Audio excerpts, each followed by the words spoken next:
शिवसेनेचे वरिष्ठ नेते दादाराव भुसे आपल्यासोबत आहेत. दादाराव, आज आपण या ठिकाणी आलात, शिवसेनेसाठी किती महत्त्वाचं स्थान आहे? नाही, निश्चितपणे मला वाटतं की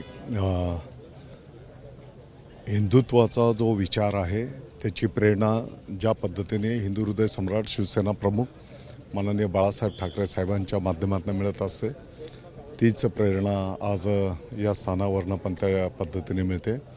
निश्चितपणे आपल्या सर्वांच्यासाठी आजचा आनंदाचा दिवस आहे. जे कडवट शिवसैनिक आहे त्यांच्यासाठी शिवसेना आणि संघ वेगळं नाही?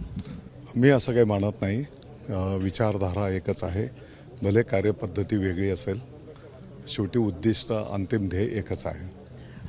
आज राष्ट्रवादी काँग्रेसच्या आमदारांनाही या ठिकाणी बोलवण्यात आलेलं आहे, अजितदादांनाही निमंत्रण आहे. मात्र अजितदादा आणि त्यांच्या नेतृत्वात राष्ट्रवादीचे आमदार इथे येतील की नाही शंका व्यक्त केली जात आहे.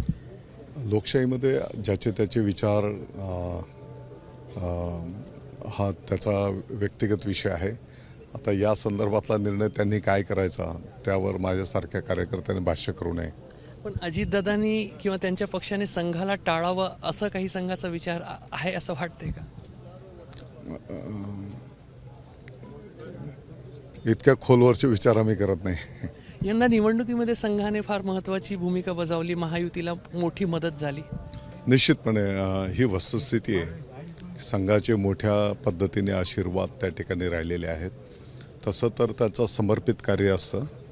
12 महिने 24 तास त्यांचं कार्य आणि खूप लांबचा विचार करून अव्याहतपणे त्यांचं कार्य सुरू असतं. आणि या विधानसभेच्या निवडणुकीमध्ये त्यांचे आशीर्वाद त्या ठिकाणी राहिलेले आहेत. तर संघाने यंदा निवडणुकीमध्ये मोलाची भूमिका बजावली अशी स्पष्टोक्ती जी आहे ते दादाराव भुसे व्यक्त करतायत. कॅमेरामॅन अमोल देशमुखसह रजत वशिष्ठ, एबीपी माझा, नागपूर. एबीपी माझा, उघडा डोळे बघा नीट.